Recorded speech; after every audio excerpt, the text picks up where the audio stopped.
Puis-je vous aider? Je suis Léo, un ami de Natalia. Elle m'a dit que je pouvais passer. Ah, Léo. Natalia ne m'a pas informé de votre visite. Ah, pas de problème. On remonte loin, Natalia et moi. Les règles de la maison restent les mêmes. Entrez. Salut Alice, ça faisait longtemps. Emma. Que fais-tu ici? Dans mon travail en plus. J'espérais qu'on pourrait discuter, devenir amis peut-être. Amis?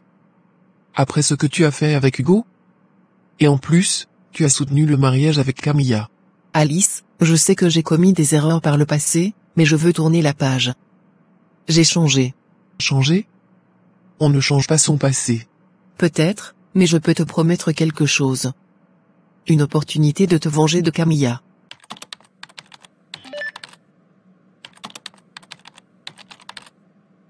Camilla, pourquoi tant d'heures passées sur Facebook? Qu'est-ce qui motive ces recherches intensives? Regarde par toi-même, Hugo.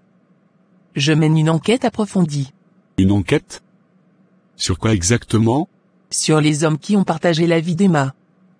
Je veux les retrouver tous pour faire des tests ADN. Et en parlant de ça, il me faut un échantillon de toi. Des tests ADN? Pourquoi une telle démarche? Et pourquoi envisager même des échantillons de moi? Natalia est actuellement dans la chambre de notre fils. Pas de souci, je vais la rejoindre. Attendez. La chambre est un espace privé. Natalia vous rejoindra quand elle le souhaitera. Tu es plutôt du genre strict, non?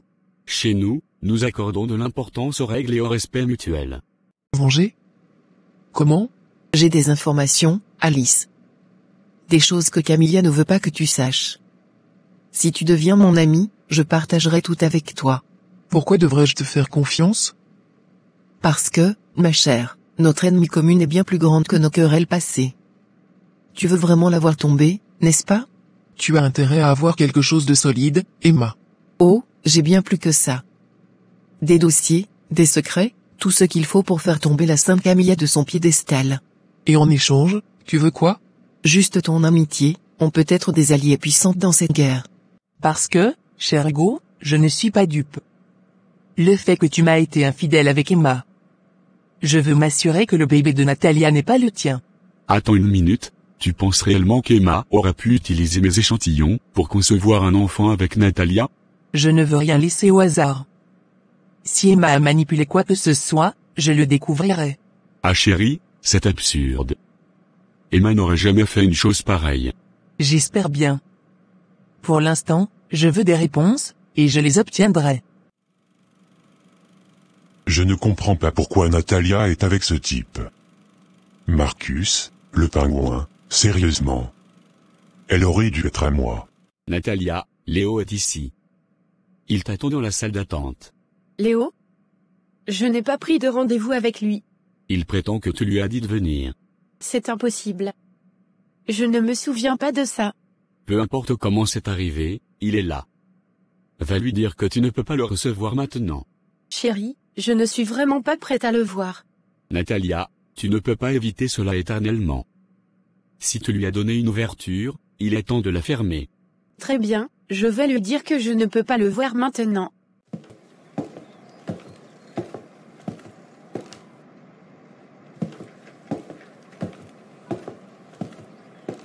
Marco, j'ai besoin de quelqu'un à qui parler. Bien sûr, Laura. Que se passe-t-il? Léo. Il est venu me voir aujourd'hui. Il m'a demandé de l'épouser, prétendant que cela sauverait l'entreprise de sa mère. Quel égoïste, vraiment. Fragile en même temps. C'est exactement ce que je me dis. Et maintenant, je remets en question l'idée de recommencer une relation avec lui. Je ne sais pas si c'est la bonne chose à faire. Léo, quelle est cette intrusion? Tu aurais dû me prévenir. C'est inapproprié.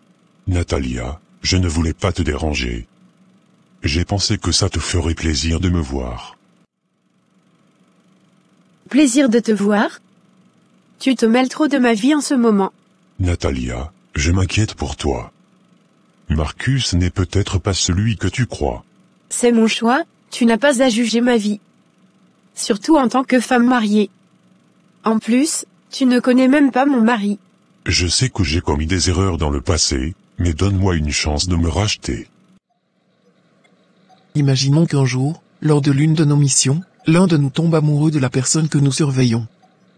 Comment gérerions-nous cela?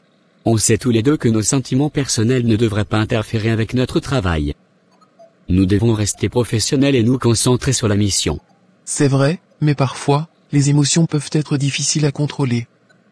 Que se passe-t-il si nous nous trouvons face à un dilemme moral entre nos sentiments et notre devoir professionnel? Dans ce cas, nous devrions discuter ouvertement de la situation et trouver la meilleure façon de résoudre le problème. La communication est essentielle dans notre travail. Laura, tu sais que mes sentiments pour toi vont au-delà de l'amitié. Mais je ne peux pas influencer tes sentiments envers Léo. Je veux simplement que tu sois heureuse, même si cela signifie que je dois mettre de côté mes propres espoirs. Je sais que tu aimes Léo malgré il est égoïste. C'est ça le problème. J'ai toujours des sentiments pour lui, mais je commence à douter de tout. Prends le temps dont tu as besoin pour réfléchir. Je serai là pour toi, quels que soient tes choix. Merci, ton soutien compte beaucoup pour moi. C'est trop tard. Tu aurais dû y penser avant. Préfères-tu vraiment ce pingouin à moi? C'est mon mari. Montre un peu de respect. Tu n'as pas aimé notre baiser l'autre jour? Jurez-le-moi. Si mon mari entend ça, ça ne sera pas joli. D'accord. Si c'est ainsi que tu le veux, je m'en vais. Mais souviens-toi que je t'aime. Léo, tu dois respecter mon foyer. Je ne veux plus que tu viennes m'importuner chez moi. Mon enfant est là, et mon mari est à la maison. C'est juste un pingouin. Non, c'est mon mari et le père de mon enfant. Respecte ça. Sophia, demander à notre fils d'épouser Laura de cette manière, n'était-ce pas précipité? Même si j'aime Laura pour notre fils, ma fortune est prioritaire. Si nécessaire, j'irai jusqu'à l'enchaîner pour que le mariage ait lieu. Tu es complètement folle, enchaîner quelqu'un pour le marier, c'est exagéré. John, tu ne comprends pas les enjeux. C'est la seule solution pour sauver notre entreprise. Laura peut assurer notre survie financière. Et si, par hasard, notre enquête nous conduit à un criminel, sans que nous le sachions au départ? Comment gérerions-nous cette situation délicate? Si nous découvrons que notre cible est impliquée dans des activités criminelles, nous devons le signaler aux autorités compétentes. Notre mission est de recueillir des informations, pas de participer à des actes illégaux. Bien sûr, notre intégrité doit toujours être préservée. J'imagine que la frontière entre le professionnel et le personnel peut être floue, mais nous devons rester fidèles à nos principes. Absolument, nous sommes des professionnels, et notre objectif est de faire notre travail de manière éthique et responsable. Quoi qu'il arrive, nous devons rester fidèles à nos valeurs. Je voulais simplement obtenir une assurance, mon amour. J'aimerais être certaine que tu ne ressens d'attirance pour personne d'autre. Chérie, tu n'as pas à t'inquiéter. Ma loyauté est envers toi, et notre relation est ce qui compte le plus pour moi. Les missions que nous menons sont simplement professionnelles, et je ne laisse aucune place pour des sentiments personnels en dehors de notre bulle. Je suis rassuré de t'avoir à mes côtés.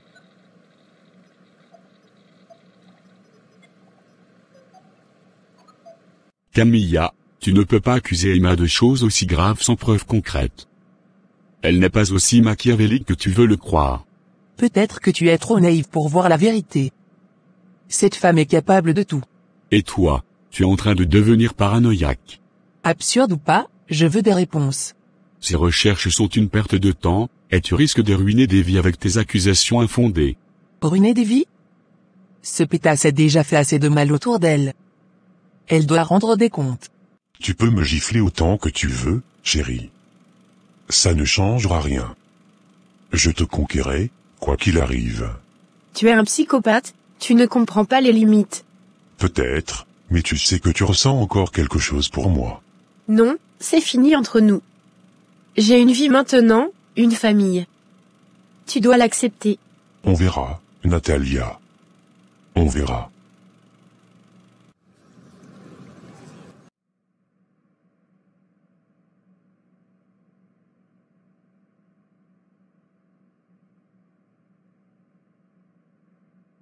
Natalia, je ne peux pas ignorer l'évidence. Léo semble persuadé qu'il y a quelque chose entre vous. Chérie, il n'y a rien entre Léo et moi. Tu devrais le savoir. Alors pourquoi ne peut-il pas accepter que tu as une vie maintenant, avec moi? Léo est compliqué. Notre passé était tumultueux, mais c'est fini. Il ne comprend pas que j'ai changé. Mais pourquoi vient-il ici, en pensant qu'il peut simplement réapparaître dans ta vie? Il est probablement jaloux et nostalgique.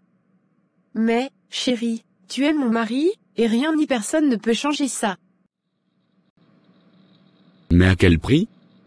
Ne penses-tu pas que cela compromettra l'amour de notre fils? L'amour ne peut rivaliser avec la stabilité financière. Il doit comprendre l'importance de nos affaires familiales. Il s'agit de son bonheur, pas seulement des affaires. Tu risques de perdre Léo à jamais. Parfois, les sacrifices personnels sont nécessaires pour le bien de la famille et de l'entreprise. Léo doit accepter cela. Je n'aime pas du tout ce mec. Franchement. Avant que je ne revienne dans ce pays, il y avait quelque chose entre vous, n'est-ce pas? Dis-moi la vérité. Non, avant que tu reviennes, il n'y avait rien entre Léo et moi. Rien du tout. Alors pourquoi ne peut-il pas comprendre que tu ne veux plus rien avoir à faire avec lui? Léo est têtu, mais je vais lui parler et clarifier les choses. Il doit comprendre que ma vie est avec toi, pas avec lui. J'espère que tu dis la vérité, je ne veux pas de secret entre nous.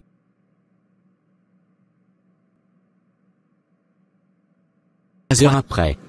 Papa, tu n'imagines pas ce qui s'est passé ce matin. Léo est débarqué chez Natalia avec une assurance déconcertante. Oh non, qu'est-ce qui s'est passé? Il est venu parler du passé avec Natalia, en me provoquant. Papa, tu vois, je t'avais dit que Léo allait essayer de me piquer ma femme. Il est venu ici certainement avec une intention farfelue. Si je n'avais pas le self-control, je pourrais même lui casser la figure. Ne sois pas jaloux, mon fils. Natalia est une femme de principe, arrête de t'inquiéter. Marco, je dois te dire que Marcus était vraiment en colère quand Léo est arrivé chez moi sans prévenir. Il m'a demandé si quelque chose s'était passé entre Léo et moi, et j'ai nié. De toute façon, il t'a embrassé sans ton consentement, c'est ce que tu m'as raconté. Oui, c'est vrai. Mais je n'ai pas pu lui dire la vérité à Marcus. Cela me pèse vraiment. Natalia, pourquoi ne pas lui avoir dit la vérité dès le début? J'avais peur que cela ne complique encore plus les choses dans notre mariage. Mais ça me ronge de l'intérieur.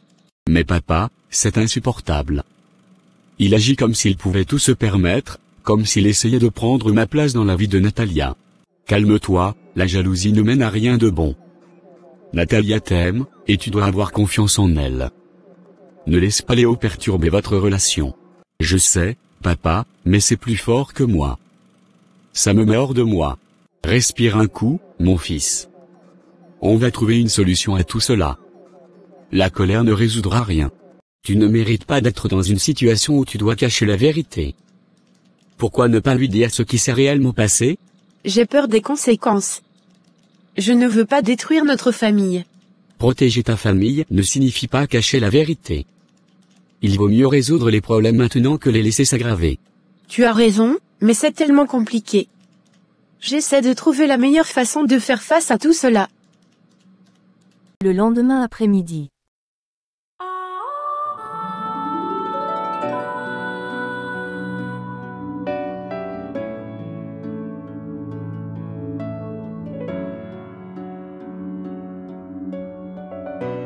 Salut Laura, tu es chez toi? Je pourrais passer? Non, tu devrais aller et m'attendre. Es-tu déjà dîné? Non, pas encore. J'ai pensé que si tu n'avais pas dîné, je pourrais te préparer quelque chose de spécial. C'est vraiment gentil de ta part. J'ai en effet sauté le dîner, mais tu n'es pas obligé. Tu es magnifique ce matin chérie. Hier soir était vraiment formidable, Marcus. Ça faisait tellement longtemps que nous n'avions pas eu une soirée aussi agréable en famille. Tu étais absolument superbe hier soir. J'adore te voir heureuse et détendue. Merci, c'était vraiment spécial. Ethan était ravi, et je me suis sentie entourée de tant d'amour. C'est exactement ce que je veux pour notre famille. Plus de moments heureux, plus de souvenirs précieux. Hugo, je n'arrive pas à croire que tu m'aies quitté pour une femme qui se prostituait. Attends, de quoi tu parles, Alice? Je n'ai aucune idée de quoi tu parles. Ne fais pas l'innocent. Camilla, la femme avec qui tu t'es marié, elle était dans ce métier avant. Tu ne le savais pas? Non, je ne savais rien de tout ça. Comment aurais-je pu? Ah bien sûr, l'innocent. Et tu t'es juste marié avec elle sans te poser de questions? On s'est mariés parce qu'on s'aimait.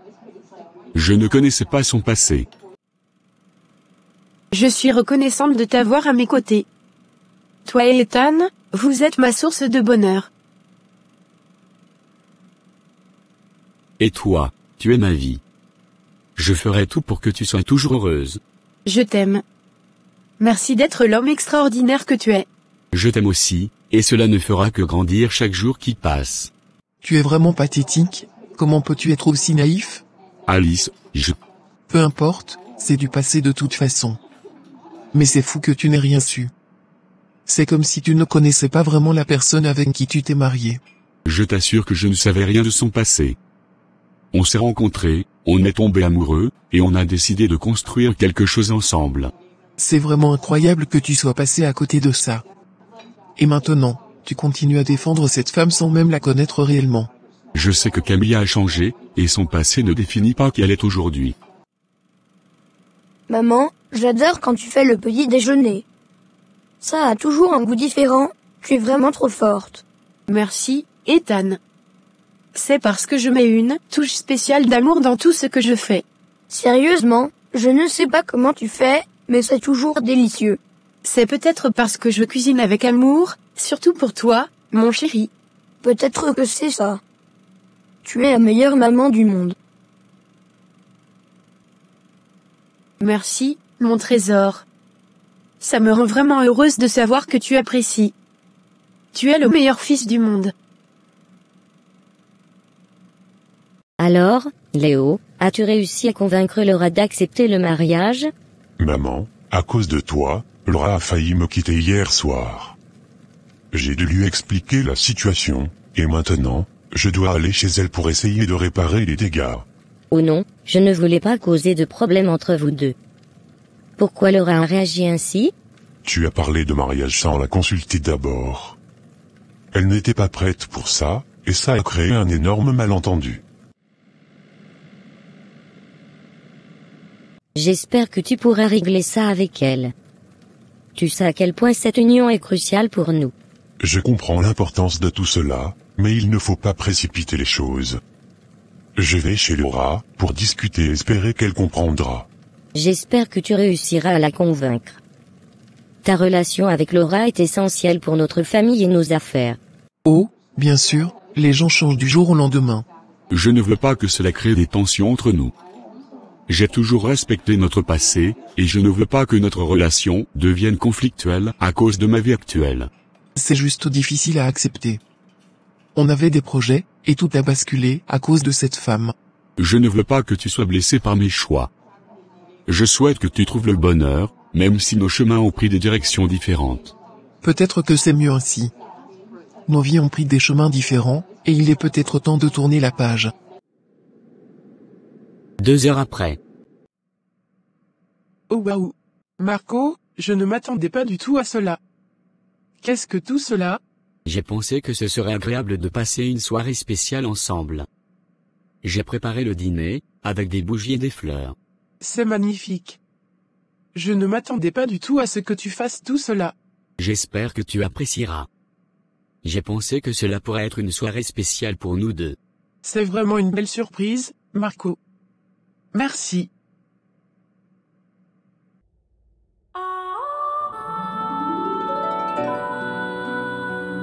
Seigneur Jésus-Christ, source infinie de grâce et de miséricorde, nous nous rassemblons devant toi avec humilité et reconnaissance. Nous t'invoquons, ô Christ, pour répandre tes bénédictions célestes sur notre vie et sur tous ceux qui nous sont chers.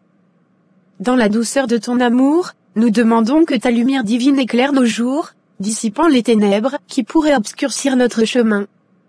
Que chaque pas que nous faisons soit guidé par ta sagesse éternelle, et que ta vérité soit notre boussole dans les moments d'incertitude.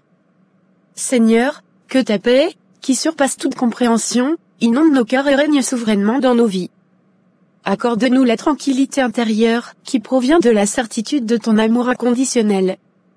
Nous te prions pour que ta grâce abondante soit manifeste dans toutes nos entreprises, que tes bénédictions soient comme des rivières qui coulent, irriguant chaque aspect de notre existence. Que tes dons généreux nous permettent d'être des instruments de ton amour, répandant la joie et la compassion dans le monde qui nous entoure.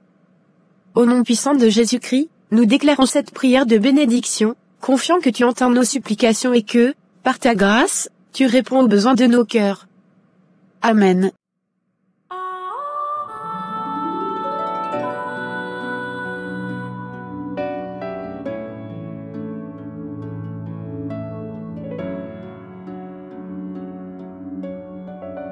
L'heure de la revanche.